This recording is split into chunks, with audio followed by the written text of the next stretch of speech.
2 நாளாகமம் 20ஆம் அதிகாரம் 1ஆம் வசனம் முதல் 37ஆம் வசனம் வரை. இதற்கு பின்பு மோவாப் புத்திரரும் அம்மோன் புத்திரரும் அவர்களோடே அம்மோனியருக்கு அப்புறத்தில் உள்ள மனுஷரும் கூட யோசபாத்திற்கு விரோதமாய் யுத்தம் பண்ண வந்தார்கள். சிலர் வந்து யோசபாத்தை நோக்கி, உமக்கு விரோதமாய் ஏராளமான ஜனங்கள் கடலுக்கு அக்கறையில் இருக்கிற சீரியாவிலிருந்து வருகிறார்கள். இதோ அவர்கள் எங்கேதியாகிய ஆசாசோன் தாமாரில் இருக்கிறார்கள் என்று அறிவித்தார்கள். அப்பொழுது யோசபாத் பயந்து கர்த்தரை தேடுகிறதற்கு ஒருமுகப்பட்டு யூதாவெங்கும் உபவாசத்தை கூறுவித்தான். அப்படியே யூதா ஜனங்கள் கர்த்தரிடத்திலே சகாயம் தேட கூடினார்கள். யூதாவில் உள்ள எல்லா பட்டணங்களிலும் இருந்து அவர்கள் கர்த்தரை தேட வந்தார்கள். அப்பொழுது யோசபாத் கர்த்தருடைய ஆலயத்திலே புது பிரகாரத்து முகப்பிலே யூதா ஜனங்களும் எருசலேமியரும் கூடின சபையிலே நின்று, எங்கள் பிதாக்களின் தேவனாகிய கர்த்தாவே, பரலோகத்தில் இருக்கிற நீர் அல்லவோ தேவன், தேவரீர் ஜாதிகளுடைய ராஜ்யங்களை எல்லாம் ஆளுகிறவர். உம்முடைய கரத்திலே வல்லமையும் பராக்கிரமும் இருக்கிறது. ஒருவரும் உம்மோடு எதிர்த்து நிற்க கூடாது.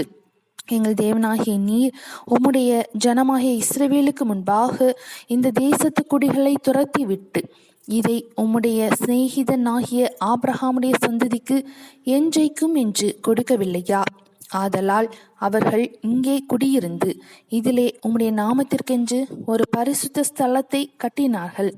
எங்கள் மேல் பட்டயம், நியாய தண்டனை, கொள்ளை நோய், பஞ்சம் முதலான தீமைகள் வந்தால் அப்பொழுது உம்முடைய நாமம் இந்த ஆலயத்தில் விளங்குகிறபடியால் நாங்கள் இந்த ஆலயத்திலும் உமது சந்நிதியிலும் வந்து நின்று எங்கள் இடுக்கணில் உம்மை நோக்கி கூப்பிடுகையில் தேவரீர் கேட்டு ரட்சிப்பீர் என்று சொல்லியிருக்கிறார் என்றார்கள். இப்பொழுதும் இதோ இஸ்ரவேலர் எகிப்து தேசத்திலிருந்து வருகிற போது அம்மோன் புத்திரர், மோவாபியர், சேயீர் மலை தேசத்தாருடைய சீமைகள் வழியாய் போக நீர் உத்தரவு கொடுக்கவில்லை. ஆகையால் அவர்களை விட்டு விலகி அவர்களை நாசப்படுத்தாதிருந்தார்கள்.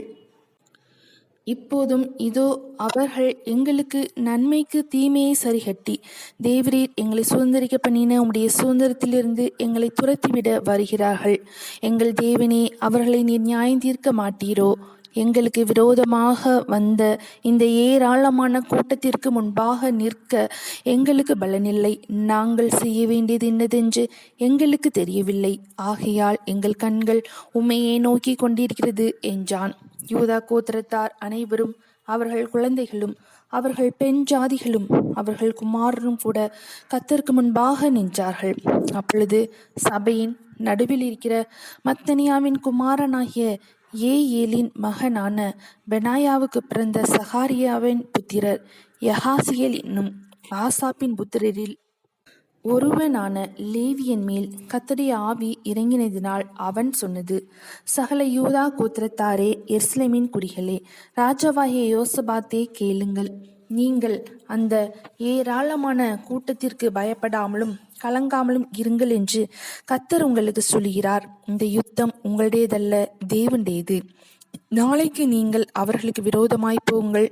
இதோ அவர்கள் சிஸ் என்னும் மேட்டு வழியாய் வருகிறார்கள். நீங்கள் அவர்களை எருவேல் வனாந்தரத்திற்கு எதிரான பள்ளத்தாக்கின் கடையாந்தரத்திலே கண்டு சந்திப்பீர்கள். இந்த யுத்தத்தை பண்ணுகிறவர்கள் நீங்கள் அல்ல, யூதா மனுஷரே, எருசலேம் ஜனங்களே, நீங்கள் தரித்து நின்று கர்த்தர் உங்களுக்கு செய்யும் ரட்சிப்பை பாருங்கள். பயப்படாமலும் கலங்காமலும் இருங்கள். நாளைக்கு அவர்களுக்கு எதிராக புறப்படுங்கள்.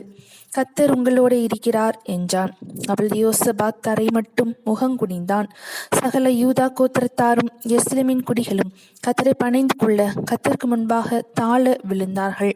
கோகாத்தியரின் புத்திரரிலும் கோராகியரின் புத்திரரிலும் இருந்த லேவியர் எழுந்திருந்து இஸ்ரவேலின் தேவனாகிய கர்த்தரை மகா சத்தத்தோடே கம்பீரமாய் துதித்தார்கள்.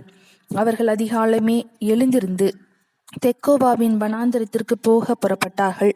புறப்படுகையில் யோசபாத் நின்று, யூதாவே, எருசலேமின் குடிகளே, கேளுங்கள். உங்கள் தேவனாகிய கர்த்தரை நம்புங்கள், அப்பொழுது நிலைப்படுவீர்கள். அவரை தீர்க்கதரிசிகளை நம்புங்கள், அப்பொழுது சித்தி பெறுவீர்கள் என்றான். பின்பு அவன் ஜனத்தோடே ஆலோசனை பண்ணி, பரிசுத்தமுள்ள மகத்துவத்தை துதிக்கவும் ஆயுதம் அணிந்தவர்களுக்கு முன்னாக நடந்து போய் கர்த்தரை துதியுங்கள், அவர் கிருபை என்றும் உள்ளதென்று கர்த்தரை பாடவும் பாடகரை நிறுத்தினான். அவர்கள் பாடி துதி செய்ய தொடங்கின போது யூதாவுக்கு விரோதமாய் வந்து பதிவிருந்த அம்மோன் புத்திரரையும் மோவாபியரையும் சேயீர் மலை தேசத்தாரையும் ஒருவருக்கு விரோதமாய் ஒருவரை கர்த்தர் எழும்ப பண்ணினதினால் அவர்கள் வெட்டுண்டு விழுந்தார்கள். எப்படியெனில் அம்மோன் புத்திரரும் மோவாபியரும் சேயீர் மலை தேச குடிகளை சங்கரிக்கவும் அழிக்கவும் அவர்களுக்கு விரோதமாய் எழும்பினார்கள். சேயீர் குடிகளை அழித்து தீர்ந்தபோது தாங்களும் தங்களில் ஒருவரையொருவர் அழிக்கத்தக்க விதமாய் கை கலந்தார்கள். யூதா மனுஷர் வனாந்தரத்தில் உள்ள சாம கூட்டண்டையிலே வந்து அந்த ஏராளமான கூட்டம் இருக்கும் திக்கை நோக்குகிற போது இதோ அவர்கள் தரையிலே விழுந்து கிடக்கிற பிரேதங்களாக கண்டார்கள். ஒருவரும் தப்பவில்லை.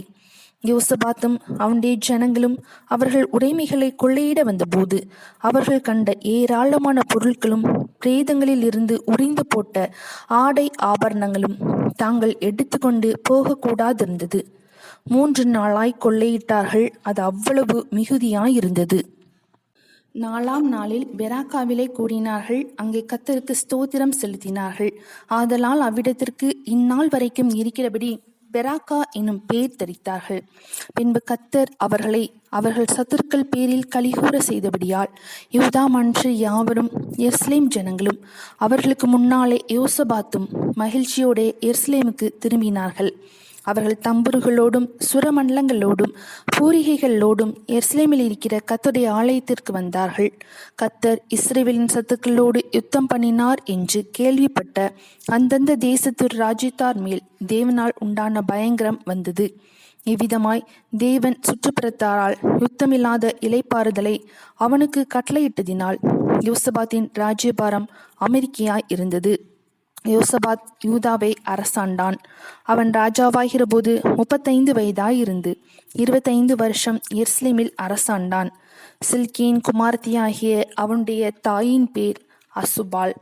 அவன் தன் தகப்பனாகிய ஆசாவின் வழியிலே நடந்து அதை விட்டு விலகாதிருந்து கர்த்தரின் பார்வைக்கு செம்மையானதை செய்தான். ஆனாலும் மேடைகள் தகர்க்கப்படவில்லை. ஜனங்கள் தங்கள் இருதயத்தை தங்கள் பிதாக்களின் தேவனுக்கு இன்னும் நேராக்காதிருந்தார்கள். யோசபாத்தின் ஆதியந்தமான மற்ற வர்த்தமானங்கள் இஸ்ரவேல் ராஜாக்களின் புஸ்தகத்தில் கண்டிருக்கிற ஆனானியின் குமாரனாகிய யெகூவின் வசனங்களில் எழுதியிருக்கிறது. அதற்கு பின்பு யூதாவின் ராஜாவாகிய யோசபாத் பொல்லாப்பு செய்கிறவனான அகசியா என்னும் இஸ்ரவேலின் ராஜாவோடே தோழமை பண்ணினான். தர்ஷீஷுக்கு போகும்படிக்கு கப்பல்களை செய்ய அவனோடே கூடிக்கொண்டான். அப்படியே எசியோன் கேபீரிலே கப்பல்களை செய்தார்கள். மரேசா ஊரானாகிய தொதாவாவின் குமாரனான எலியேசர் யோசபாத்துக்கு விரோதமாக தீர்க்க தரிசனம் சொல்லி, நீர் அகசியாவோடே கூடிக்கொண்டபடியினால் கர்த்தர் உம்முடைய கிரியைகளை முறித்து போட்டார் என்றான். அந்த கப்பல்கள் உடைந்து போயிற்று. அவர்கள் தர்ஷீஷுக்கு போகக்கூடாமற் போயிற்று. 2 நாளாகமம் 20ஆம் அதிகாரம் முடிந்தது.